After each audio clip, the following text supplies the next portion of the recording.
Et dans l'épisode d'aujourd'hui, entre autres choses, vous verrez que les robots humanoïdes ont déjà commencé à sortir des usines en lot industriel, pendant que d'autres commencent à travailler côte à côte avec des véhicules autonomes, formant ainsi des équipes complètes au sein de véritables lignes de production.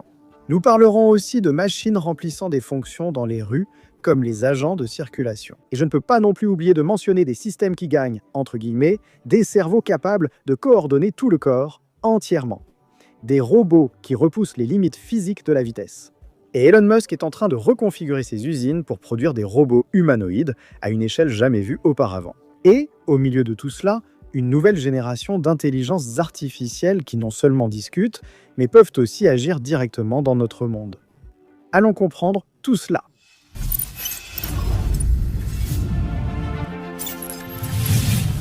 Bonjour impressionnés et impressionnés, je suis Carlos Alves et vous êtes sur Réalité Impressionnante.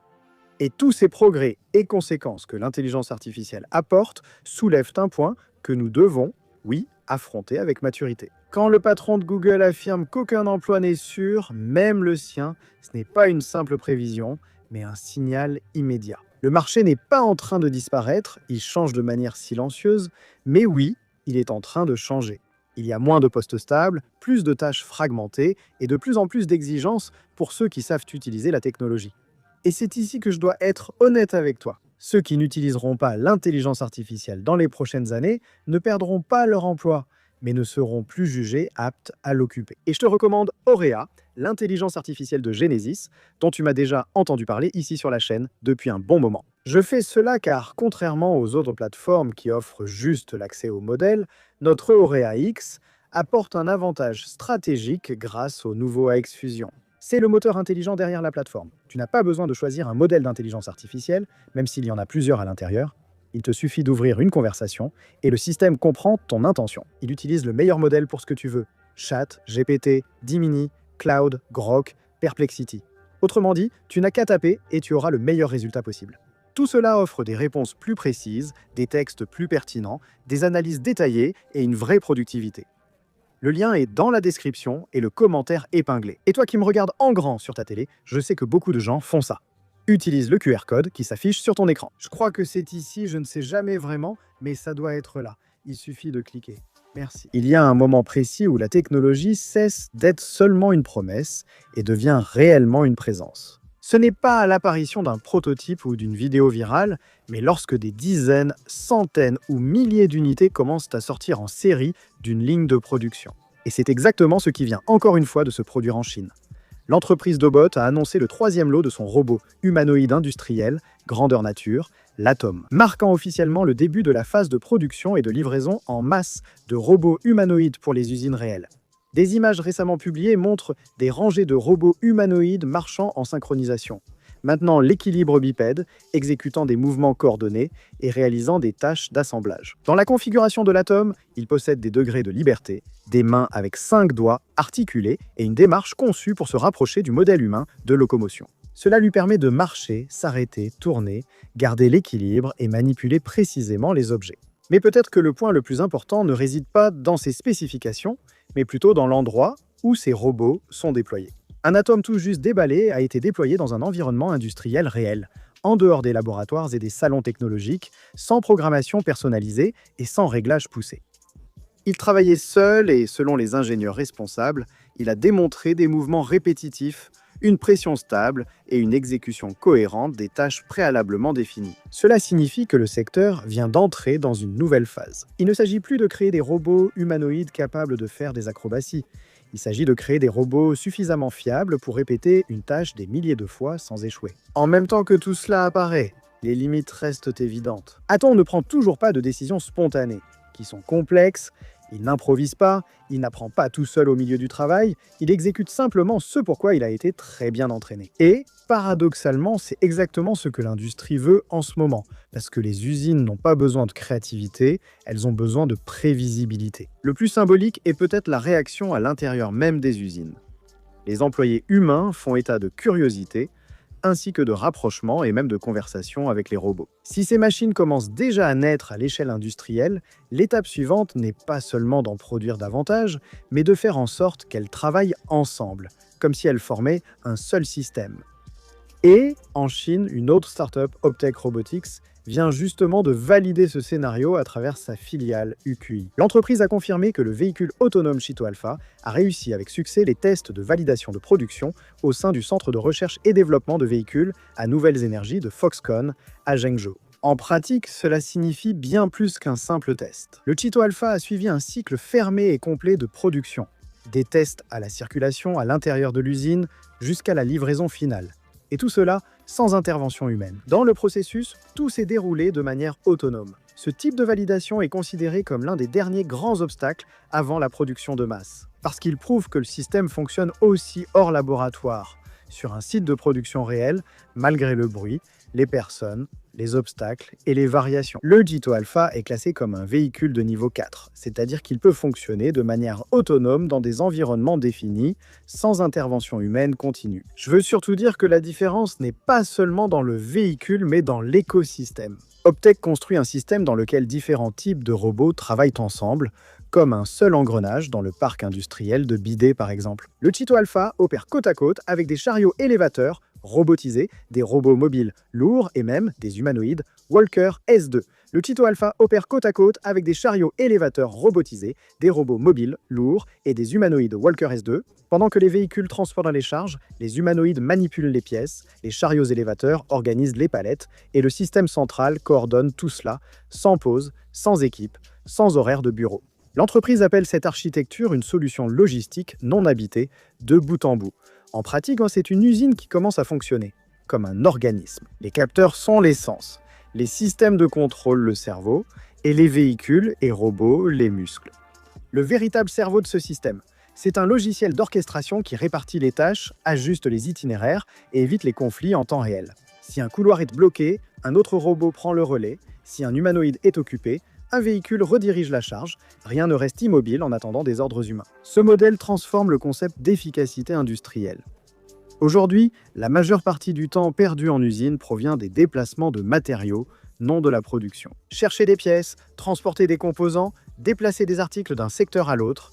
Autrement dit, en automatisant cela, l'usine commence à fonctionner en flux continu. Et lorsque les usines commencent à fonctionner avec presque 100 personnes à proximité, il devient inévitable de se demander combien de temps il faudra avant que ce modèle ne quitte les entrepôts pour arriver dans nos rues. Allons répondre à cela maintenant, au début de cette année, ici en 2026. L'entreprise Yamaga Robotics a lancé officiellement le déploiement du robot humanoïde Zering R001 en tant qu'agent de contrôle du trafic urbain, dans des villes comme Wuhu et Hangzhou. Le robot porte un uniforme, affiche un insigne et occupe exactement le même espace physique qui était auparavant réservé aux policiers humains. Sa fonction principale est simple, et c'est précisément pour cela qu'elle est puissante. Exécuter des gestes manuels standardisés de stop, avance, attention et attente, avec une fluidité similaire à celle d'un humain, maintenant ainsi le flux organisé. Mais derrière ces mouvements, il existe un système bien plus profond. L'humanoïde est directement connecté à l'infrastructure numérique de la ville. Il communique avec les feux de signalisation, surveille les véhicules, suit les piétons et analyse les schémas de risque. S'il repère un cycliste sans casque, il émet un avertissement sonore poli. Si une voiture franchit la ligne ou si un piéton traverse hors passage, une alerte immédiate est lancée. Il oriente, il ne verbalise pas, il ne poursuit pas et il ne confronte pas pour l'instant, il fait seulement de la prévention et cela change complètement la logique du maintien de l'ordre urbain. Selon l'entreprise, le but n'est pas de remplacer les policiers, mais de les retirer de ce secteur, les carrefours étant parmi les lieux les plus hostiles d'une ville. Exposition constante à des gaz toxiques, bruit élevé, stations debout pendant de longues heures, mouvements répétitifs qui provoquent des blessures et risque réel d'être renversé. Pendant que le Zering R001 s'occupe de la routine prévisible, les policiers humains peuvent se concentrer sur les accidents, les conflits, les enquêtes et les situations qui exigent du jugement, ainsi que de l'empathie et une prise de décision complexe. Si comme moi, vous vous demandez pourquoi choisir un robot humanoïde plutôt que des caméras ou des feux intelligents, la réponse est psychologique. Nous, les êtres humains, réagissons différemment à la présence physique. Lorsqu'un corps de forme humanoïde lève le bras pour faire un geste d'arrêt, le cerveau interprète automatiquement cela comme un ordre social direct. C'est plus rapide, plus intuitif et plus difficile à ignorer. De plus, il existe ce qu'on appelle l'effet d'observation. Nous ne nous comportons définitivement pas de la même manière face à un poteau ou face à quelque chose qui semble nous regarder. L'humanoïde crée une présence, mais un robot doit faire plus qu'organiser la circulation, comprendre le contexte et décider. Il a besoin de bien plus que des moteurs et des capteurs, il a besoin d'un cerveau. Et en Chine, l'entreprise Linex Dynamics vient de lever environ 200 millions de dollars lors d'un tour de table de série B, justement pour accélérer cette frontière. Créer des robots avec une intelligence intégrée, c'est-à-dire des machines où le corps et le cerveau sont conçus comme un seul écosystème. Au lieu d'une IA isolée fonctionnant sur des serveurs distants, le robot lui-même commence à apprendre à partir du mouvement, de l'équilibre, du contact avec les objets et de l'interaction avec l'environnement. C'est ce que les spécialistes appellent l'IA physique. C'est une avancée par rapport à l'intelligence artificielle traditionnelle. Au centre de cette stratégie se trouve une plateforme appelée COSA, décrite par Linex comme le système nerveux de ces robots humanoïdes. Le COSA agit comme un système d'exploitation cognitive contrôlant en temps réel tout le corps du robot, bras, jambes, torse, équilibre et manipulation d'objets. L'entreprise compare cette architecture au cerveau humain, plus précisément à la région du cerveau responsable de la coordination des mouvements fins et fluides. En pratique, cela signifie que le robot n'exécute pas seulement des séquences préprogrammées. Il comprend le contexte de ce qu'il fait et à ce niveau d'autonomie, le résultat est l'intégration entre COSA et la deuxième grande technologie de l'entreprise, la plateforme Tron 2, qui est un système modulaire de membres, d'articulation et de torse, permettant d'assembler différents types de robots à partir de la même base. Le principal humanoïde de l'entreprise, appelé Oli, mesure 1,65 m de haut, pèse environ 55 kg et possède des bras avec 7 degrés de liberté, chacun capable de transporter des charges allant jusqu'à 10 kg. Il est déjà capable de franchir des obstacles, de marcher sur des terrains modérément accidentés et irréguliers, de reconnaître de petits objets et de les saisir avec une grande précision. Dans une vidéo récemment publiée, 18 robots Oli apparaissent en train de sortir seuls de conteneurs de transport, de se lever, de marcher en formation et d'exécuter des mouvements synchronisés. C'est un témoignage clair de la direction que prend la robotique. Plus seulement des machines spécialisées dans une seule tâche, mais des plateformes générales capables d'apprendre de nouveaux comportements au fil du temps. Pour Linux, ce financement ne consiste pas seulement à construire de meilleurs robots, il s'agit d'accélérer la création d'un nouveau type d'intelligence. Une intelligence qui naît du corps, qui apprend en marchant, en se trompant, en s'équilibrant et en touchant. Si cette voie continue de progresser au rythme actuel, l'avenir de la robotique ne sera pas défini par des machines qui obéissent simplement, mais par des machines qui comprennent le monde à travers leur propre expérience. Et lorsque ce cerveau commence à exister, le corps doit aussi suivre, n'est-ce pas? Et c'est là que les limites physiques commencent à tomber. Une entreprise chinoise appelée MirrorMe Technology a présenté ce qu'elle affirme être le robot humanoïde le plus rapide du monde. Son nom est Bolt, cela m'a aussi rappelé Usain Bolt. Et lors des tests en conditions réelles, il a atteint la vitesse de 10 mètres par seconde. Pour mettre cela en perspective, cela équivaut à environ 36 km/h, soit la vitesse d'un sprint humain d'élite. Mais cette fois, réalisé par une machine bipède de taille réelle, Bolt mesure 1,75 m, pèse environ 75 kg et a été construit avec une philosophie très claire. Imiter la biomécanique humaine tout en repoussant ses propres limites. L'entreprise indique que le robot intègre de nouvelles articulations, des amortisseurs avancés et un système énergétique optimisé pour assurer une puissance constante, même à haut régime. En pratique, cela permet au robot de faire des pas plus courts qu'un coureur humain, mais avec une cadence incroyablement plus rapide. C'est moins d'amplitude et bien plus de fréquence, comme remplacer de longues foulées par de petites. Lors d'une démonstration promotionnelle, le fondateur de l'entreprise a couru côte à côte avec Bolt. Sur le tapis roulant, l'humain atteignait sa vitesse maximale, alors que le robot ne faisait que s'échauffer. MirrorMe affirme que son objectif n'a jamais été simplement de créer le robot le plus rapide du monde. Il parle de quelque chose de bien plus ambitieux, développer ce qu'ils appellent des robots super-espèces, des machines capables d'atteindre, d'égaler ou même de surpasser les capacités athlétiques humaines grâce à une perception avancée, un contrôle précis, un moteur raffiné et des structures conçues spécifiquement pour la performance. Cette focalisation sur l'athlétisme robotique n'est pas un cas isolé. La Chine investit massivement dans ce domaine, avec des événements dédiés aux compétitions entre humanoïdes et des records de course battus ces dernières années. Eh oui mes amis, quand la technologie n'est plus une curiosité de laboratoire, la vraie compétition consiste à en produire des millions, pas seulement à prouver qu'on en est capable. Tesla vient justement d'entrer dans cet objectif. Puis, lors de la présentation des résultats financiers du 4e trimestre 2025, Elon Musk a annoncé quelque chose qui, il y a quelques années à peine, semblait impensable. L'entreprise va arrêter la production du modèle S et du modèle X pas à cause d'un échec ni d'une baisse des ventes, mais pour libérer de l'espace physique, financier et industriel. Pour un seul objectif, produire des robots humanoïdes à l'échelle de millions par an. Selon Elon Musk, l'usine de Fremont, en Californie, sera partiellement convertie pour devenir une ligne dédiée à l'Optimus de 3e génération. En pratique, Tesla échange des voitures de luxe contre des travailleurs artificiels. Elon Musk a décrit cette décision comme une conclusion honorable pour les deux modèles, précisant clairement que la priorité de l'entreprise n'est plus de vendre des véhicules, mais de fabriquer de la main-d'œuvre. Et ce virage s'accompagne d'un plan d'investissement agressif. Plus de 20 milliards de dollars d'ici 2026 qui sont destinés à la construction de 6 nouvelles usines, dont une unité exclusivement dédiée à cet objectif. La robotique, ainsi qu'une expansion massive de l'infrastructure informatique de l'intelligence artificielle. Pour Musk, Optimus n'est pas un produit, il est la base d'une nouvelle économie. Il affirme que la mission de Tesla est désormais de créer un avenir d'abondance incroyable, où les robots assument pratiquement tout le travail physique, permettant quelque chose de proche. De ce qu'il appelle le revenu universel élevé, vous savez, le revenu de base universel, Musk l'appelle revenu élevé. On espère que ce sera bien, n'est-ce pas?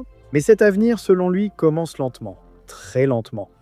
Musk a décrit la phase initiale de production comme étant d'une lenteur agonisante. La raison est simple, il n'existe pas de chaîne d'approvisionnement pour les robots humanoïdes en Occident aujourd'hui. Chaque actionneur, chaque moteur, chaque capteur, chaque articulation, chaque carte, tout doit être réinventé pour un nouveau type de machine. Tesla vise un coût de production d'environ 20 000 $ par unité. Mais Elon Musk a admis que les premiers modèles coûteraient beaucoup plus cher, car le coût, selon ses propres mots, sera toujours déterminé par la pièce. La pièce la plus fragile, rare et peu fiable du système. Puis est arrivée la phrase qui a enflammé le secteur. Lorsqu'on lui a posé des questions sur la concurrence, Musk a déclaré « À notre connaissance, nous ne voyons aucun concurrent significatif en dehors de la Chine. » À son avis, les entreprises chinoises sont aujourd'hui la seule menace réelle, car elles maîtrisent deux facteurs critiques. La capacité à augmenter rapidement la production et l'application pratique de l'intelligence artificielle dans le monde physique. Cette déclaration de Musk a omis de citer de grands noms nord-américains, comme Boston Dynamics, sud-coréenne, mais fondée et basée aux États-Unis. Elle a récemment dévoilé l'Atlas électrique, prêt à être produit. Figure IA a récemment dévoilé son système Helix 02 qui contrôle des robots entièrement autonomes, ainsi que plusieurs autres entreprises occidentales. Pour finir, citons Onex Technologies, qui développe des modèles du monde capables de permettre aux robots d'imaginer les tâches avant de les exécuter. Malgré tout cela, Musk semble convaincu. Pour lui, la bataille ne sera pas gagnée par celui qui possède le meilleur robot aujourd'hui, mais par celui qui sera capable de construire des usines capables de produire des robots à un volume industriel. Et c'est précisément ici qu'entre en jeu le plan d'Elon Musk, les soi-disant terafabs, des installations où Tesla prévoit d'intégrer tout en un seul endroit. Fabrication de puces d'intelligence artificielle, mémoire, emballage électronique de puissance et assemblage final. Selon Musk, un robot sans puce d'intelligence artificielle n'est qu'un mannequin coûteux, et dépendre de fournisseurs externes pour ces puces serait un risque géopolitique inacceptable. C'est justement pourquoi Tesla veut tout contrôler, du lithium au silicium jusqu'aux robots en marche. Si ce plan fonctionne, Tesla ne sera plus un constructeur automobile, ni une entreprise d'énergie, elle deviendra quelque chose de nouveau, un fabricant de spécimens artificiels. Mais à cet instant précis. Alors que nous parlons d'intelligence artificielle qui acquiert des corps, elles obtiennent aussi des mains numériques, entre guillemets, et tout cela à l'intérieur de nos propres systèmes. C'est un fait que, ces dernières années, l'intelligence artificielle est restée enfermée dans des fenêtres de chat. Vous posiez une question, elle répondait, et tout semblait apparemment s'arrêter là. Mais cette phase touche à sa fin. Un nouveau type d'intelligence artificielle a commencé à se répandre silencieusement sur Internet. Silencieusement, non pas vraiment, parce qu'il y a une IA qui fait du bruit en ce moment. Une IA qui ne fait pas que discuter, mais qui agit. Elle lit vos emails, organise vos fichiers, exécute des commandes dans le terminal, contrôle les appareils de votre maison et peut répondre à vos messages comme si c'était un de vos amis. Cela dit, Peter Steinberger a créé le projet, auparavant appelé Cloudbot, et qui porte maintenant le nom d'OpenCloud. En pratique, cela fonctionne comme un système d'exploitation personnelle basé sur l'intelligence artificielle. Vous pouvez lui demander de résumer des rapports, surveiller des serveurs, renommer des fichiers, organiser des dossiers, envoyer des messages, suivre les prix des actions et déclencher des automatisations domestiques. Tout cela sans ouvrir une application spécifique, il suffit d'envoyer un message. Mais c'est justement là que le problème commence, car OpenCloud n'est pas seulement un chatbot, c'est un agent. un agent autonome. Contrairement aux IA traditionnels qui, entre guillemets, dorment jusqu'à ce qu'on les appelle, les agents, comme le Mobo également appelé ainsi, semblent actifs, surveillant les événements, prenant des décisions et exécutant des actions de façon continue. C'est le début de ce qu'on appelle l'ère de l'IA agentique. Et, au moment où une IA obtient l'accès à vos fichiers, à votre terminal et à vos comptes, elle cesse d'être simplement un logiciel, elle devient un opérateur numérique. D'après ce que je constate, nous assistons à la naissance de la première ébauche de quelque chose de bien plus grand, peut-être quelque chose de similaire au moment embryonnaire de Jarvis dans Iron Man. Mais tout Jarvis, avant de devenir un héros, doit être apprivoisé. Et la technologie n'est pas le méchant, non à mon avis. Et soit dit en passant, ce n'est pas non plus le salut, d'accord? C'est en fait un amplificateur.